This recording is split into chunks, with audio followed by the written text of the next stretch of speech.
Bonjour à tous, nouvelle vidéo un peu particulière aujourd'hui. Aujourd'hui, on est avec Geoffrey Humbert, qui est un artiste NFT, si c'est bien le cas, Geoffrey. C'est ça, bah, disons que je suis un artiste, digital, je fais des créations digitales et je les vends sous forme de NFT. D'accord, ouais. Donc, bien, du coup, le but aujourd'hui, ça va être de voir un peu, est-ce que en tant qu'artiste, on peut faire de l'argent avec des NFT? Comment ça fonctionne? Comment ça se passe? Et, et voir un peu cet aspect-là, parce que nous, en général, on montre la partie gagner de l'argent en flippant, donc en achetant et en revendant des NFT. Mais il y a aussi toute une partie artiste, donc c'est intéressant de voir un peu comment ça se passe et de voir comment Ouais. ça marche. Donc si du coup, Geoffrey, si tu peux te présenter, voir un peu, qu'est-ce que tu as fait, comment tu fonctionnes? Bah, du coup, moi, ça fait 1 an que j'ai découvert les NFT. Donc avant ça, j'avais une chaîne de graphisme sur YouTube où j'apprends aux gens à se servir de Photoshop, d'Illustrator, tout ça. Donc en fait, à la base, j'ai un profil marketing, mais je me suis formé, en graphisme à côté de mes études parce que, bah, j'aimais ça, quoi. Et du coup, après avoir fini mes études, j'avais lancé ce projet d'apprendre aux gens à utiliser Photoshop, Illustrator, parce qu'il y avait personne qui faisait ça, vraiment à fond sur YouTube, en France. Donc je m'étais dit, je vais faire ça et puis donc j'ai fait ça 3 4 ans et l'année dernière, en fait, j'ai découvert, les NFT, c'était en décembre. En fait, je suivais une newsletter sur l'investissement, c'est la newsletter, Snowball de Johan Lopez et pardon et à ce moment-là, enfin, il y avait un mail où il parlait des NFT, enfin, qu'il expliquait que des artistes, digitaux, vendaient leurs œuvres, numériques contre des cryptomonnaies et ça faisait quelques mois que j'étais dans les cryptomonnaies, que j'investissais moi dans les cryptos et je me suis dit: «Mais en fait, c'est incroyable parce que ça répond à une problématique, en tant qu'artiste digital que j'ai toujours eue». C'est-à-dire que si moi je fais un JPEG sur Photoshop, enfin, tu vois, je fais une peinture numérique, un photomontage ou quoi, ça va être très compliqué de le vendre alors que si je peins une toile, je vais pouvoir enfin, je peux potentiellement la vendre. C'est pas que je vais la vendre comme ça en un claquement de doigts, mais potentiellement, les gens vont accorder beaucoup plus facilement de la valeur à une toile physique, heu, juste parce qu'elle a été peinte sur une toile plutôt qu'un un fichier numérique.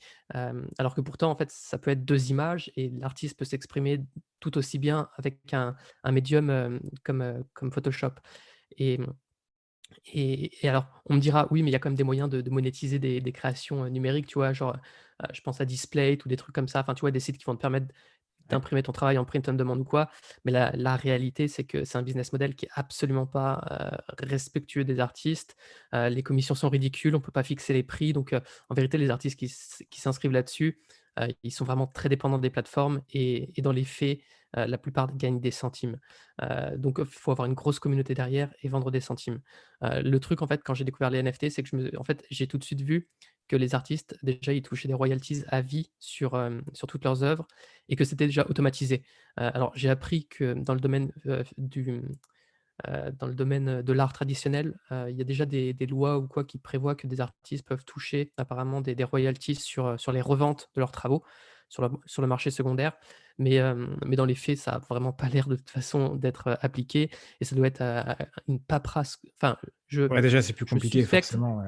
Ouais, je suspecte que ça doit être une paperasse, incroyable pour, tracer tout ça et cetera. Ça doit être super compliqué alors qu'avec la blockchain, bah, en fait, tu as rien à faire. L'argent, il va arriver dans ton portefeuille tout seul. Donc tu as même pas de démarche à faire. Enfin et donc, les artistes généralement, ça dépend des plateformes, mais ils vont toucher entre 10-15 sur toutes les reventes, de leurs travaux. Ce qui est en soi, d'un point de vue purement idéologique, enfin, je trouve que c'est le business model qui respecte le mieux les artistes sur internet et là, en fait, c'est vraiment très différent aussi de la prestation, puisque en vérité, du coup, la plupart des artistes, en ligne, enfin la plupart des artistes plutôt numériques, digitaux, ce qu'ils font, c'est que, ils font de la prestation pour vivre. C'est vraiment le truc qui va rapporter, le plus de revenus. Alors après, les plus populaires peuvent faire des produits dérivés ou peuvent faire des séries limitées, évidemment. On peut faire des séries limitées soi-même sur, des trucs assez quali. C'est possible, mais c'est rare. Et là, avec les NFT, ben, en fait, il y a l'opportunité pour les artistes de créer ce qu'ils veulent et de le vendre et tout simplement s'il y a un public pour ça, bah, il y a ce public va l'acheter et ils peuvent vivre enfin certains peuvent vivre du coup aujourd'hui de ces créations. Donc évidemment, je dis pas que ça va être facile. En fait, comme tous les business, models entre guillemets, c'est, beaucoup de gens qui essayent, peu qui réussissent parce qu'évidemment, ça va demander des efforts. Il faut quand même se créer une communauté, il faut quand même réussir à convaincre des gens d'acheter, son travail et cetera. Donc, évidemment, ça va pas se faire en claquement de doigts. Il suffit pas de créer un NFT pour le vendre. Il va falloir faire des gros efforts de communication pour, se promouvoir et tout. Mais, dans l'idée, je trouve ça juste, génial. Et puis après, il y a aussi le fait que c'est nouveau, donc tout est à faire, tout est à découvrir et cetera. Donc, c'est pour ça que je trouvais ça juste, super intéressant. Ouais, parce qu'au final, concrètement, si on regarde les possibilités pour un artiste en dehors du NFT, ça va être, moi je sais qu'il y avait Shutterstock, enfin, c'est un peu ce que je connais. Il y a Ouais, ça, c'est il y nul. a vendre de la prestation, Fiverr, 5 €, du graphisme, des logos. Bah, alors, après, vendre de la prestation, tu vois, tu as la micro-prestation, genre Fiverr, et cetera, mais ça, c'est pareil, c'est nul, c'est plus les débutants qui vont faire ça. Mais si tu veux vraiment gagner ta vie avec tes compétences en graphisme, tu vas faire de la prestation, tu vas vraiment aller chercher des clients qui ont du budget et qui peuvent, se payer des services de communication. Donc en vrai, tu vas travailler dans la com, donc c'est-à-dire, tu sais, tu vas trouver, soit des grosses marques, soit, bah, après tu vas avoir ton réseau de clients, des entrepreneurs qui ont besoin que tu leur fasses, j'en sais rien, une publicité pour leur site internet, des photomontages pour leur campagne de com.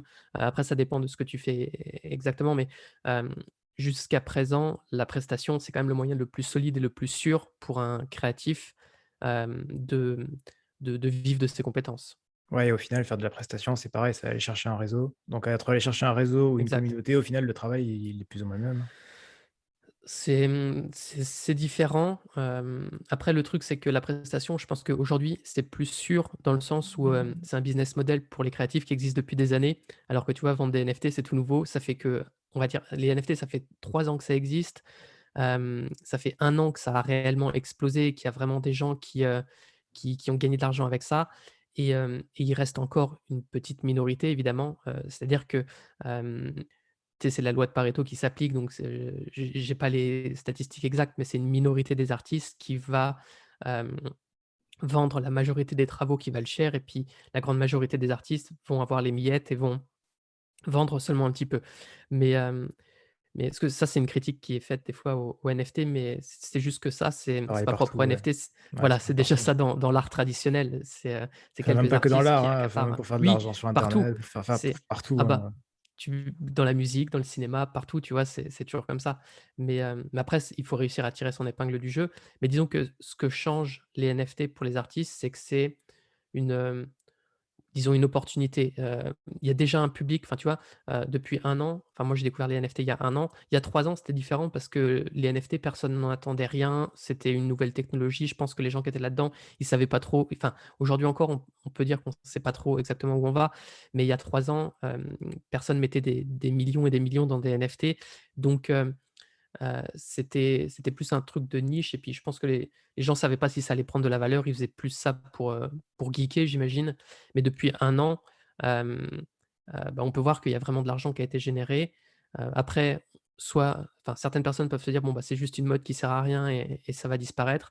Soit, moi, c'est plus mon opinion, mais quand on s'intéresse vraiment à la technologie qu'il y a derrière et à ce qu'il y a, je pense que c'est là pour durer et les NFT d'art, tu vois, ça c'est marrant parce que moi je suis vraiment, dans les NFT d'art, spécifiquement, mais les NFT d'art, c'est carrément ceux qui sont peut-être les moins d'un point de vue technologique, qui sont les moins, «aboutis» entre guillemets, tu vois?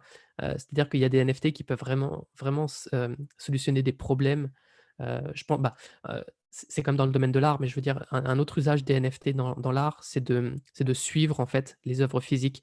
C'est-à-dire que c'est pas le sujet sur lequel je suis le plus renseigné, mais je sais que, il y a beaucoup de contrefaçons dans l'art. C'est compliqué de suivre, des fois, la traçabilité de certaines œuvres d'art et en fait, si on peut tokeniser ces documents qui permettent de suivre, le cheminement d'une œuvre, à travers le temps, bah, ça peut éviter beaucoup de falsifications puisque du coup, les informations vont être mises dans la blockchain et ça évite que n'importe qui vienne éditer ça.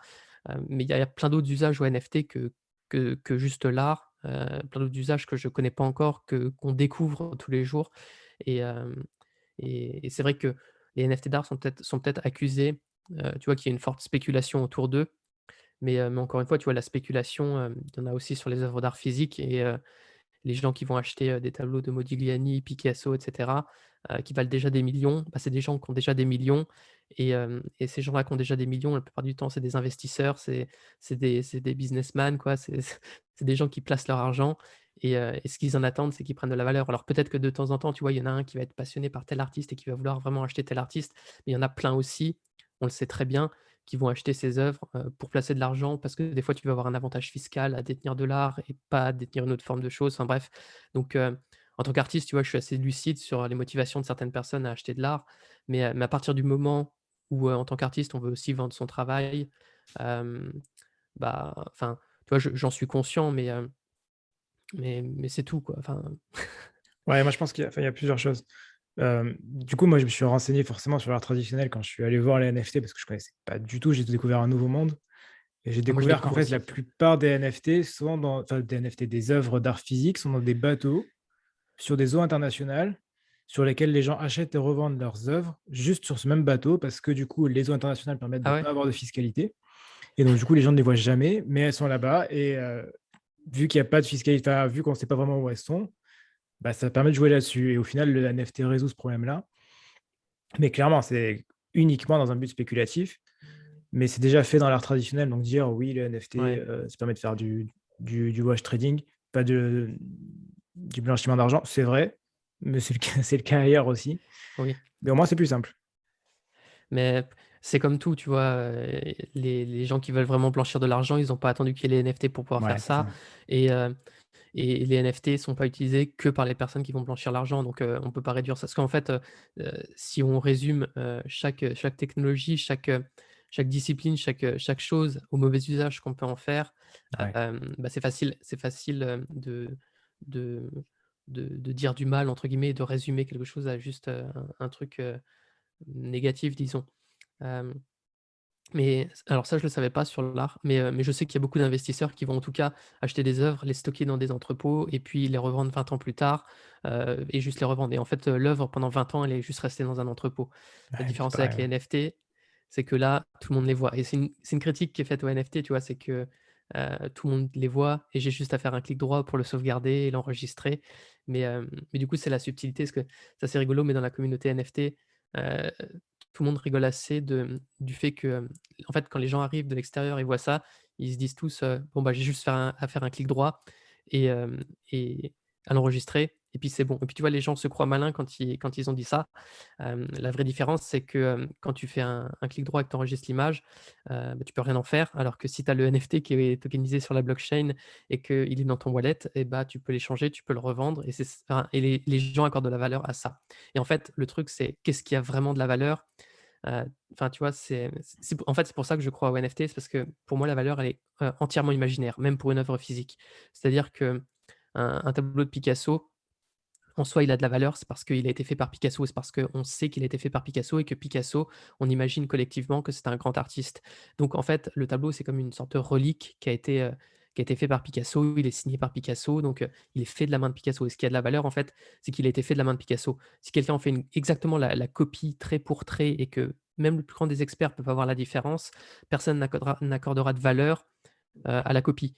Alors que c'est exactement le même et que personne ne fait la différence, tu vois? Atome par atome, ça pourrait être le même, enfin pigment par pigment, ça pourrait être le même et personne n'accordera de valeur à la copie, alors que l'original, on sait qu'il est de Picasso, il a l'histoire, il est fait par Picasso, c'est celui qui a été fait par Picasso, c'est la même image, mais c'est à celui-là qu'on va donner de la valeur. Et en fait, la blockchain, pour un artiste, ça revient juste à signer ses travaux. Parce que, tu vois, tous mes travaux, ils sont en ligne, mais si quelqu'un, il y a des gens qui font ça, mais si quelqu'un me les vole et les tokenise à ma place, le truc, c'est que il aura pas le petit badge, tu vois, sur toutes les plateformes, de comment dire? De, qui permettent de minter des NFT. Il aura pas le petit badge qui certifie que, c'est Geoffrey qui l'a créé et donc alors des fois, il y a des gens qui se font avoir, mais c'est parce qu'ils malheureusement, ils vérifient pas à qui ils l'achètent. Mais en fait, c'est très simple sur la blockchain de vérifier à qui on l'achète parce que, on voit le wallet qui a émis, donc le portefeuille qui a émis le NFT. On peut, si l'artiste est pas trop bête, et d'ailleurs, je crois qu'il y a des comment dire? La plupart des plateformes obligent de lier le compte Twitter, en fait, ou un compte sur les Oui, réseaux c'est ça que j'ai sociaux vu, ouais, pour ça. prouver que c'est bien l'artiste.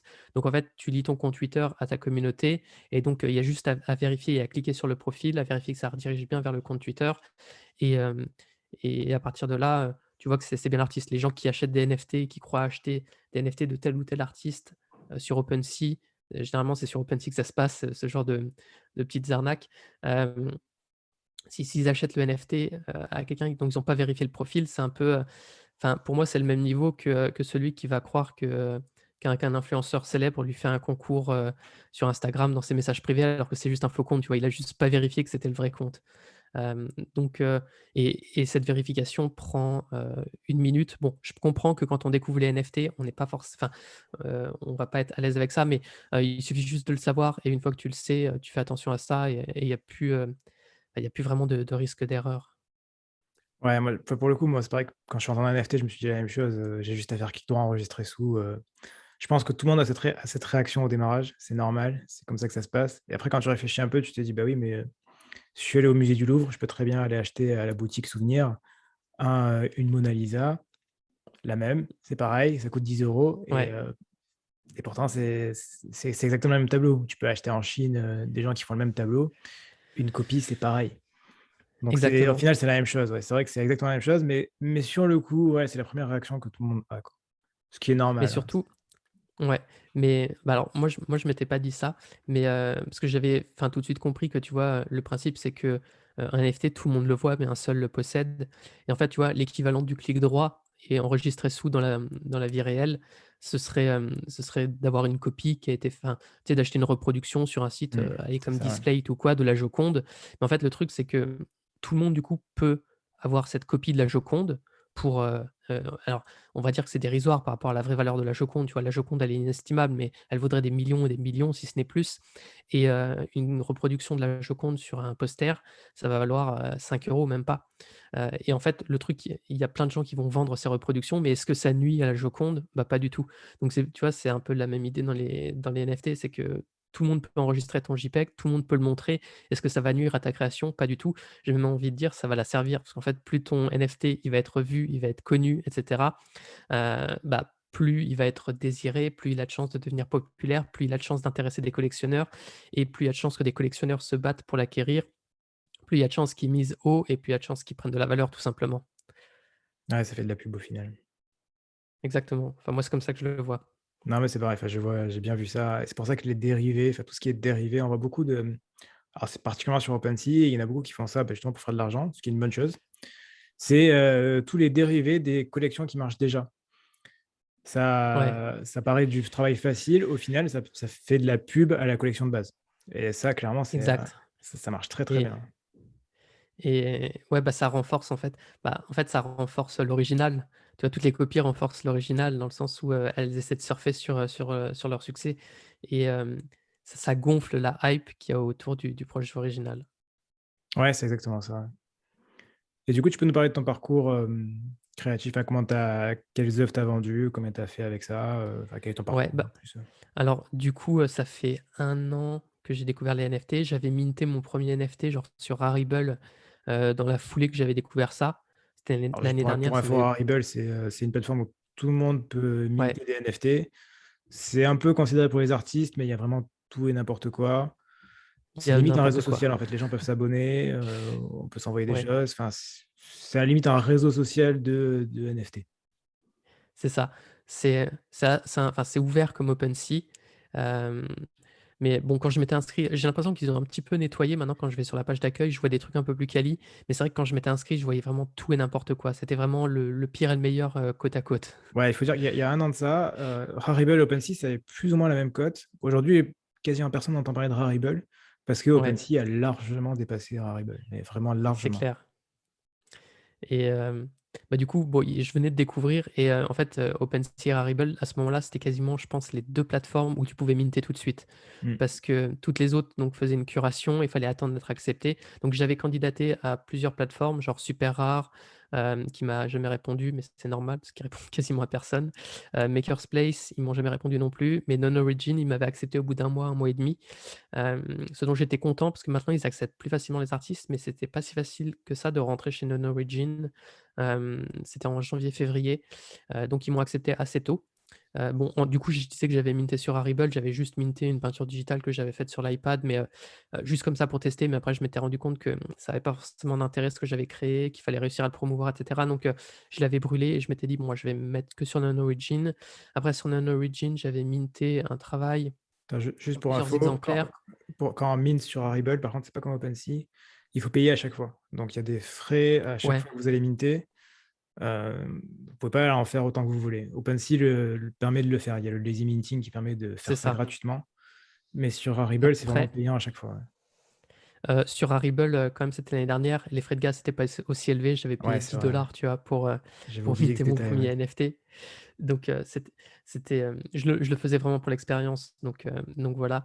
Et après donc comme Non Origin m'avait accepté, je me suis dit: «Bon, bah, je vais minter que sur Non Origin» parce que c'est quand même une plateforme qui fait une curation. Il y a une sé En fait, comme ils acceptent pas tout le monde et qu'il faut envoyer son portfolio et qu'il faut montrer des travaux et cetera, c'est pas le premier venu qui va être accepté sur Non Origin. Donc Juste, je fais un petit récap pour, clarifier. ouais, Il y a, OpenSea, Rarible qui sont complètement ouvertes et après il y a des plateformes qui doivent être considérées comme premium, donc Foundation, Non-Origin, Super Rare, Maker's Place. Je crois que c'est à peu près tout.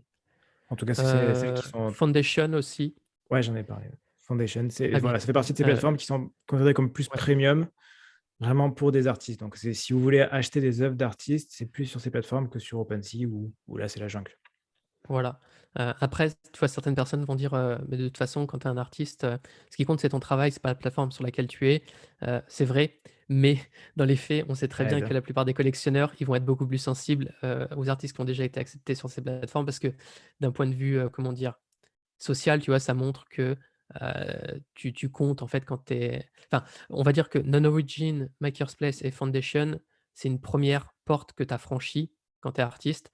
Super Rare, aujourd'hui, quand tu es sur Super Rare, c'est-à-dire que tu as déjà fait tes «preuves» entre guillemets et que, eux, ils sont vraiment très, très, très, très, très, très sélectifs.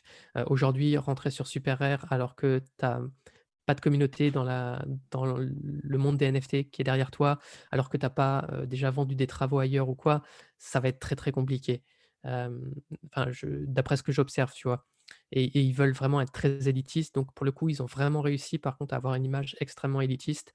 Mais les autres, donc moi je suis sur Non Origin, il y a Maker's Place et Foundation. Là, c'est possible de rentrer, c'est juste qu'on ne rentre pas en un claquement de doigts et ça peut prendre quelques semaines avant d'être accepté, avant de réussir à rentrer, mais c'est possible. Si on a du moment qu'on a un portfolio, il y a pas non enfin, ils acceptent quand même assez facilement les artistes et Foundation, ils sont un petit peu différents parce que là, c'est les artistes qui invitent les artistes. Donc en fait, si un artiste a vendu sur Foundation, il peut inviter un autre artiste. Donc en fait, si on va sur Twitter et qu'on demande une invitation, si on se fait un petit réseau assez vite, on peut avoir une invitation, en quelques jours ou quelques semaines. Du coup, sur le process, Foundation, c'est par invitation et après Maker Place, Super Rare, Non-Origin, c'est, présenter son portfolio, postuler, Ouais. Encore que super rare, ils ont changé, ils sont en train de changer leur système. Maintenant, est-ce qu'ils ont créé leur propre token? Et en fait, il va y avoir une gouvernance à l'intérieur. Alors, je me suis pas trop renseigné encore sur, comment ça fonctionne, mais concrètement, c'est la communauté qui va pouvoir choisir les artistes, qui les d'accord. rejoignent, mais ça va rester quand même élitiste dans le fonctionnement. Mais en tout cas, aujourd'hui, j'avais revérifié il y a quelques jours et on peut plus candidater comme ça sur super rare. Mais, Non Origin et Maker's Place, on peut encore tout à fait. D'accord, OK. Donc ça, c'est la première étape, tu postules, tu as pu rentrer dans Non-Origin. Ouais et donc j'avais attendu un mois et demi et ils m'avaient accepté. J'avais commencé à minter pendant 3 4 mois. En fait, au début, tu vois, je faisais ça, un petit peu à côté sur mon temps libre pour, regarder ce qui se passait, mais j'étais vraiment pas à fond dedans donc c'est pareil, j'allais un petit peu sur Twitter, mais je faisais pas des gros efforts. Il se passait rien du tout. Ensuite, je me suis dit, j'ai voulu me former, plus solidement en digital painting parce que je voulais faire du digital painting. En fait, je savais déjà faire du photomontage ou plein de choses en graphisme, mais j'avais vraiment envie de progresser en digital painting et de proposer, en fait, du digital painting. Donc là, j'ai suivi une formation pendant 3 mois en digital painting, c'est la formation de Digital, Painting School. Hem, je sais plus si je mets les mots dans le bon ordre, mais c'est à peu près ça.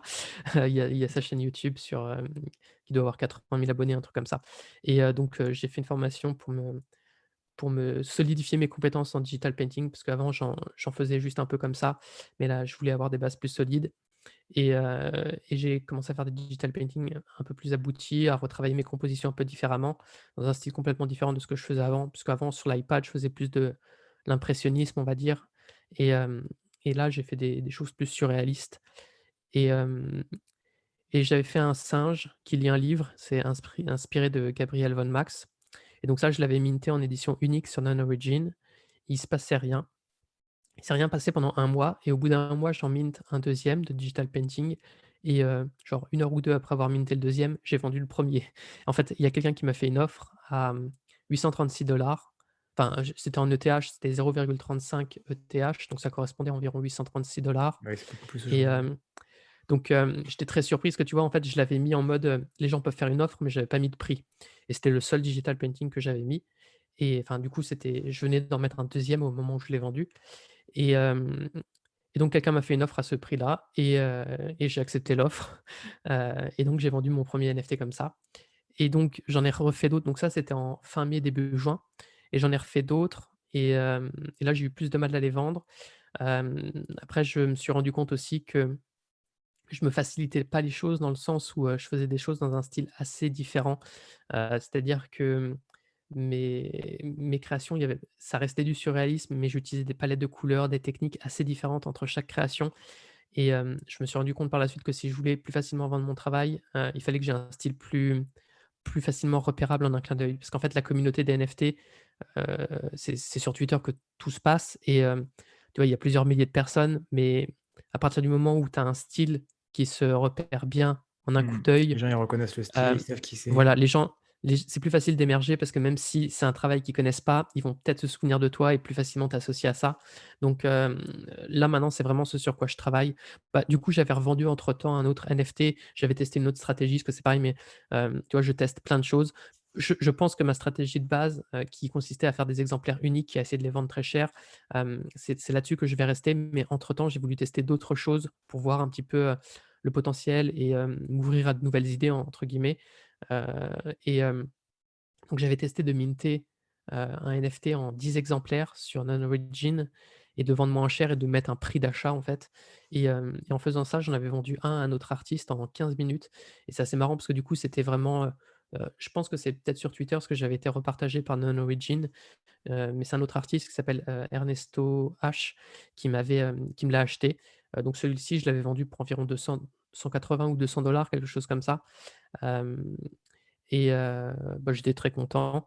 Donc ça, c'est ce que j'ai vendu sur Non-Origin. Après, ce qu'il faut savoir, en fait, c'est pareil, mais je viens de regarder, les comment dire? Tu vois, des datas sur les artistes qui vendent et les artistes qui vendent le plus cher et qui gagnent le plus d'argent aujourd'hui dans les NFT, en fait, ils vendent très peu, mais ils vendent très cher. Donc généralement, tu restes très longtemps sans vendre, mais quand tu fais des ventes, tu fais des bonnes ventes. Donc à côté de ça, j'ai voulu tester aussi, ce qui se faisait sur Tezos, et donc sur Tezos, j'ai aussi, proposé autre chose d'assez différent et là, j'ai testé de vendre, un NFT à un Tezos, donc ça correspond à 5-6 €, de voir ce Mmh, qui se moins passait, de le cher. vendre en édition multiple. Sur Tezos, c'est complètement différent, heu, il faut en attendre des choses différentes. En fait, pour moi, c'est bien, en fait, ça dépend de ce qu'on en attend, dans le sens où je sais que j'ai pas encore une grosse communauté qui suit mon travail, qui est derrière moi et vendre sur Tezos, en fait, on va vendre moins cher, mais en plus d'exemplaires. Heu donc c'est une autre blockchain que Ethereum. Il y a pas de frais de gaz, ça coûte quelques centimes de minter un travail, donc on peut proposer des NFT à 1-2 €, même moins cher. Tandis que sur, Ethereum, étant donné les frais de gaz, hem, on trouve rien à moins de 200 parce que, Ouais, même sinon, c'est à pas rentable, ouais. 150, ouais, à 150-200 des fois, tu peux perdre de l'argent par rapport aux frais de gaz. Donc j'avais testé Tezos, et je continue en fait de tester plein d'autres choses, plus pour, parce que j'aime bien partager en fait, ce que je découvre et pour, accroître mon savoir en fait dans les NFT, mes connaissances. Mais pour le moment, moi personnellement, je reste plus focus sur, vendre, peu de NFT, mais essayer de les vendre cher sur Non-Origin. Et je sais très bien que je vais en vendre très peu, mais mais je pense rester là-dessus. Après, j'ai aussi testé une autre plateforme, c'est sur Foundation, j'ai aussi testé de minter là-bas. Hem, bon, je fais des tests, je vois ce qui se passe, j'observe et j'apprends, quoi. Je vois, ouais. Ouais, donc dans l'idée, c'est vraiment rester sur le même style, vendre peu, mais très cher. Au final, c'est ce qui mais c'est vrai que si on regarde les artistes qui fonctionnent, ouais, le style, est ultra reconnaissable, hein. Après Après, tu vois, moi, c'est la stratégie que je vais privilégier, que je vais tester, je pense, ces semaines, qui viennent. L'écosystème, il peut encore être amené à évoluer, donc tu vois, je m'adapte, en fait, en fonction aussi de comment je vois que le marché évolue et cetera. Mais sur Tezos, il y a quand même des artistes qui s'en sortent très bien. C'est juste qu'en fait, ils font, hem disons que tu peux pas utiliser des stratégies, tu sais, contraires. Tu peux pas, utiliser des stratégies qui t'emmènent dans des directions différentes et donc c'est quelque chose de très différent de se dire qu'on va vendre sur Tezos parce que sur Tezos, j'ai vu des artistes qui font des belles ventes, mais généralement, tu vois, ils vont vendre très peu. Ils vont vendre, pas cher du tout, mais ils vont vendre beaucoup d'exemplaires. Mais c'est quand même des difficile, tu vois? Moi, je trouve que quand on débute hem et qu'on n'a pas de communauté derrière et qu'on débute, je trouve ça plus facile de faire une vente à 1 000 que de faire, 1 000 ventes à 1 Hem, donc heu, donc après ça en fait, ça dépend de la situation de chacun. Est-ce que tu as déjà une communauté qui est derrière toi ou non? Qui est ta communauté? Qu'est-ce que tu attends des NFT? Est-ce que tu veux proposer des travaux régulièrement ou non? Donc ça dépend de plein de facteurs en fait, tu vois, la stratégie que tu vas mettre en place.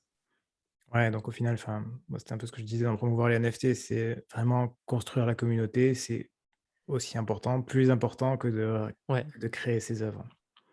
Bah, limite, en fait, j'ai envie de dire, tu vois? Et je vois des artistes qui font ça, genre, il y a un artiste qui s'appelle Eric Wayne que je suis sur, Twitter depuis peu et que j'ai connu via un autre, artiste qui est déjà dans le domaine des NFT et genre, en fait, il a commencé à créer son Twitter avant de minter son 1er NFT et et pour moi, ça enfin, heu, ça a plus de sens parce que en fait, ce qu'il faut comprendre, c'est que minter le NFT, tout le monde peut le faire. Ça coûte un petit peu sur OpenSea, tout le monde peut le faire, c'est gratuit. Si on va sur notre plateforme, c'est payant, mais en soi, tout le monde peut le faire, c'est la partie facile. Même si techniquement, au début, quand on vient pas des cryptos, il y a un il y a quelques va falloir Oui, suivre quelques tutos, disons, c'est un peu pour faire les technique, transactions. mais c'est Voilà, assez simple, il y ouais. a il y a un peu de technique, mais on comprend très vite.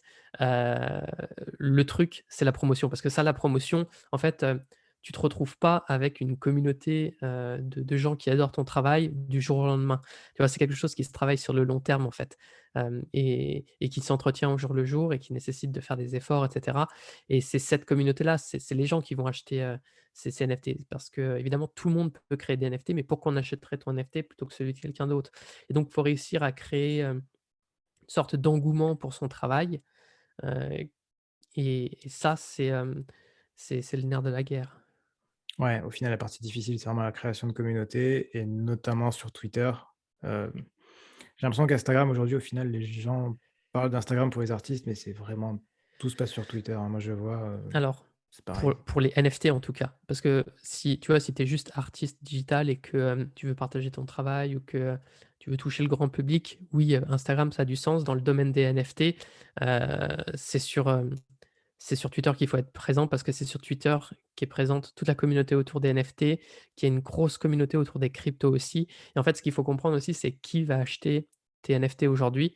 Hem, concrètement, même si c'est super de faire venir des gens qui n'ont pas encore de crypto et qui n'ont pas encore de NFT vers la communauté, il y en a qui viennent tous les jours. Le truc, c'est qu'aujourd'hui, je considère que c'est plus facile de montrer ton travail à quelqu'un dans la communauté des NFT qui a déjà acheté des NFT, qui est déjà convaincu par ça et qui va aimer ce que tu fais et qui va l'acheter.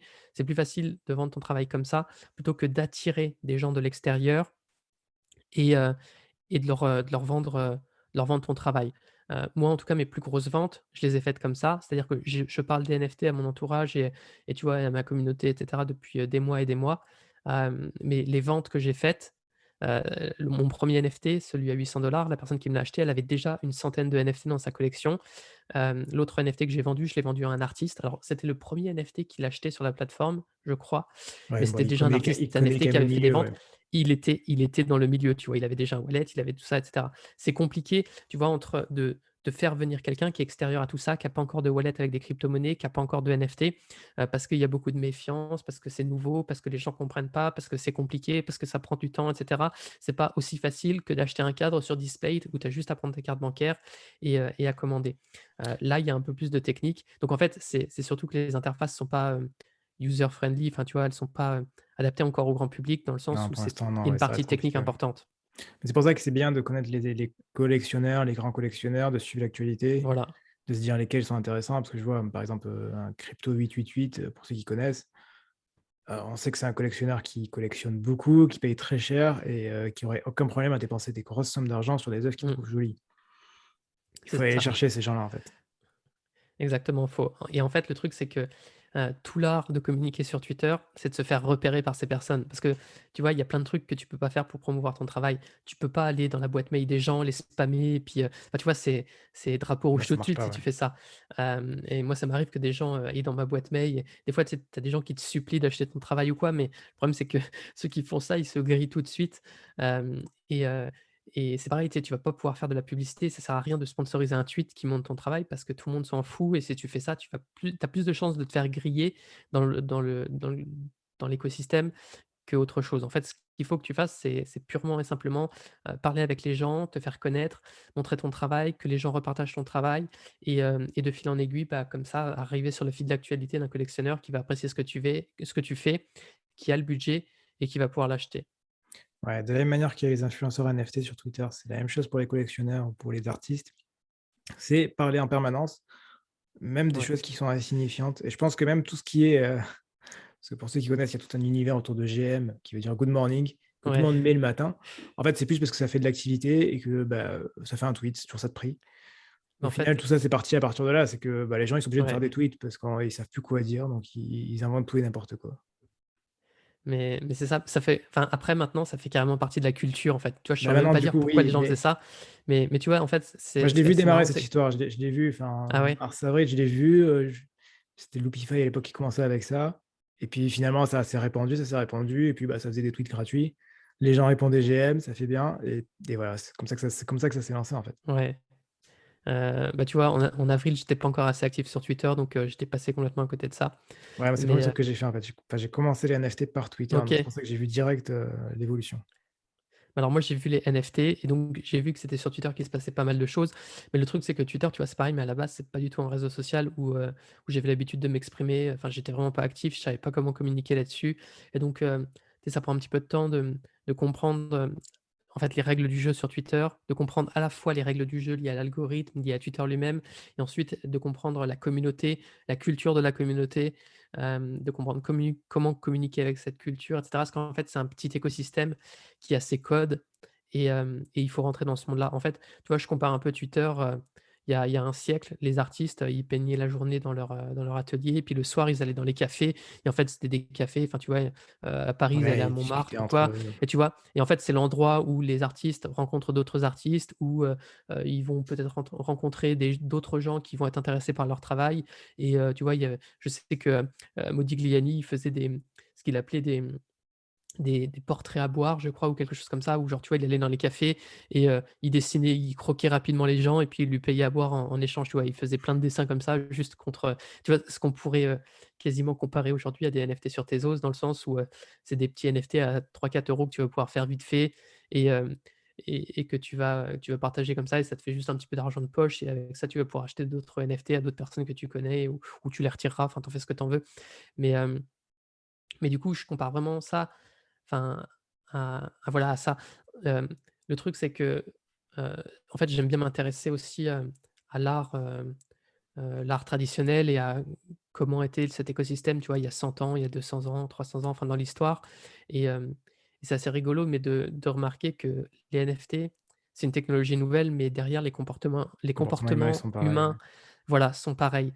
Hem, ce qui fait enfin, tu vois, la motivation à acheter aujourd'hui un NFT de Beeple ou de Pak ou d'un artiste qui est très, très, très réputé, enfin, tu as l'air enfin, ça renvoie une image sociale de toi, tu vois? Tu peux dire que tu possèdes une partie de cet artiste, tu et il y a une sorte de fierté, je pense, pour certains collectionneurs à se dire que surtout ils ont collectionné ses œuvres, des fois, avant même que l'artiste explose.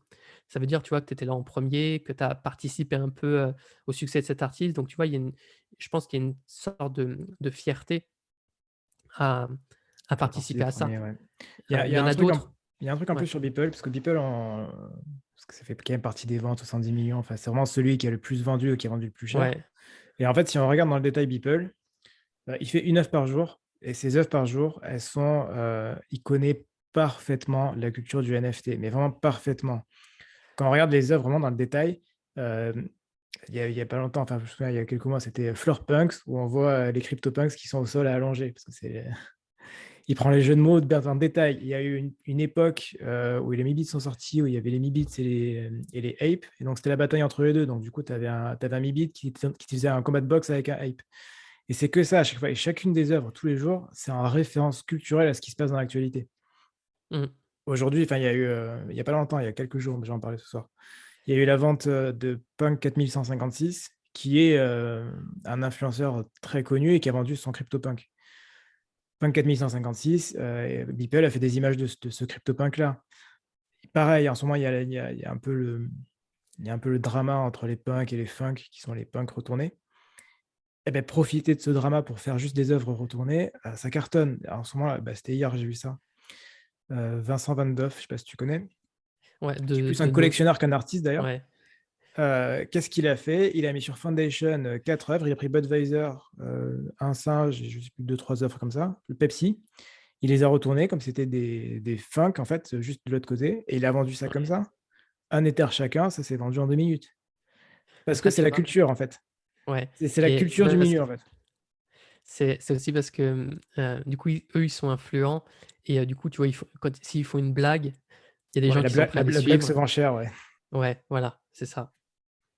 Donc c'est pour Mais ça que c'est très, très, très important de connaître parfaitement le milieu, mais vraiment connaître, quand je dis parfaitement, c'est vraiment ouais. au jour le jour, quoi. Bah et en fait, le truc, c'est que, tu vois, il y a, enfin, ouais, il faut avoir un en fait, c'est important d'avoir un réseau, et en fait, je me rends compte que les artistes qui vendaient bien, il y a 100 ans, souvent, c'est parce qu'ils avaient un réseau aussi qu'ils arrivaient bien à vendre. C'est-à-dire qu'ils se faisaient repérer par un des fois, en fait, il suffit d'un ou 2 collectionneurs qui te repèrent, hem, et j'avais vu ça aussi en voyant comment certains artistes, il y a 100 ans, émergeaient. En fait, le truc, c'est que des fois, il suffit d'un collectionneur qui achète, d'un collectionneur influent, tu vois, qui a lui-même un réseau, qui est considéré comme quelqu'un dans ce milieu-là. Il suffit qu'un ou 2 collectionneurs, ils achètent ton travail, qu'ils aient de l'influence pour que, du coup, d'autres personnes s'intéressent à ce que tu fais. Parce que tu vois, c'est assez marrant, mais c'est, on est des créatures sociales et donc tu vois, c'est des comportements de psychologie qui ont déjà été observés, mais on a tendance à regarder ce que font les autres pour, calquer notre comportement sur eux et donc en fait, quand tu es influent, c'est ça, c'est ce qui se passe, c'est que les gens regardent ce que tu fais et vont calquer leur comportement sur le tien et donc en fait, quand tu as un collectionneur influent qui collectionne tel artiste et bah, tu as beaucoup plus de chances de vendre ensuite ton travail à d'autres collectionneurs, heu également influents qui vont regarder ce que ce collectionneur a collectionné. Ils vont se dire: «Bah, lui qui est un collectionneur influent, qui a déjà collectionné tel artiste, s'il a choisi cet artiste, c'est qu'il y a une raison. C'est pas dit que je vais acheter cet artiste, mais je vais au moins regarder ce qu'il fait» et tu vois, s'il y en a plusieurs qui regardent après ce que tu fais comme ça et que ce sont des personnes aussi qui ont du budget, qui ont de l'influence dans le milieu ou quoi et bah, quelque part, elles vont te légitimer après, elles vont légitimer ta valeur et c'est des choses à la fois absurde, mais à la fois aussi, psychologique. Enfin, tu vois, Ouais, il y a un côté irrationnel. s'il y a un collectionneur connu qui achète, ça veut dire que c'est Voilà bien, donc ça donne un signal pour les autres. et tu vois, on démarre comme ça, mais en fait, tous les artistes, ça s'est fait un peu comme ça. Quand je lis des biographies ou, des informations sur certains artistes, des fois, il suffit de quelques collectionneurs ou de quelques personnes.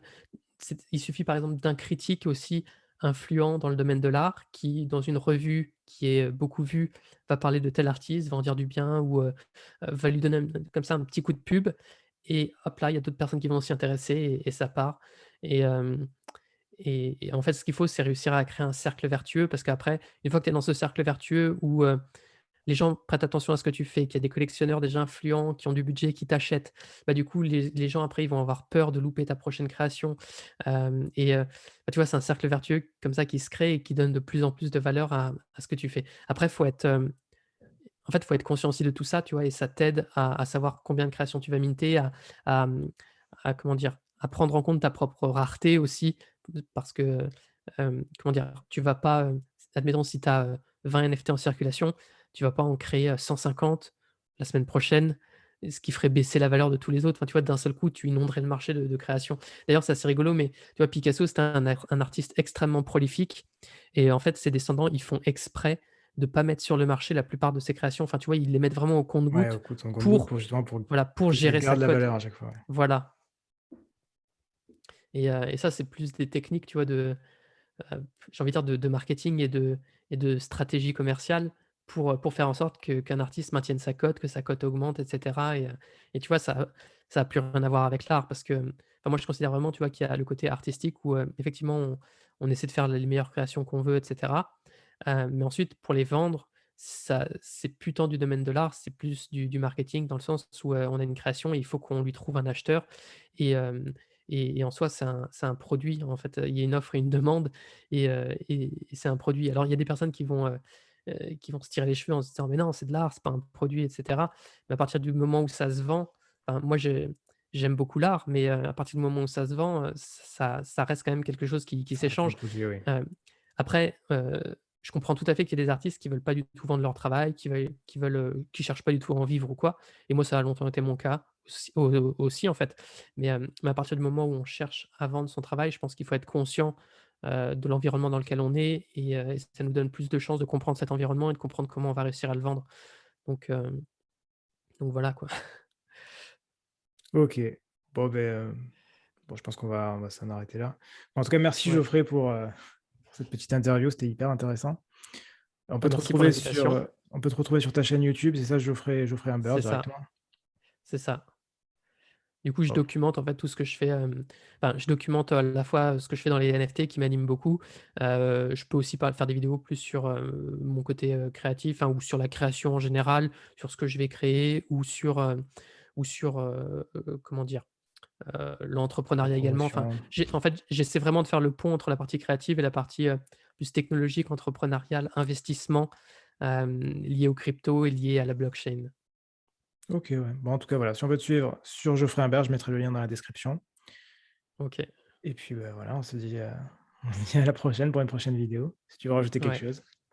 Non, bah, c'est bon. Merci de m'avoir invité et puis à bientôt. Bah, merci. Ciao.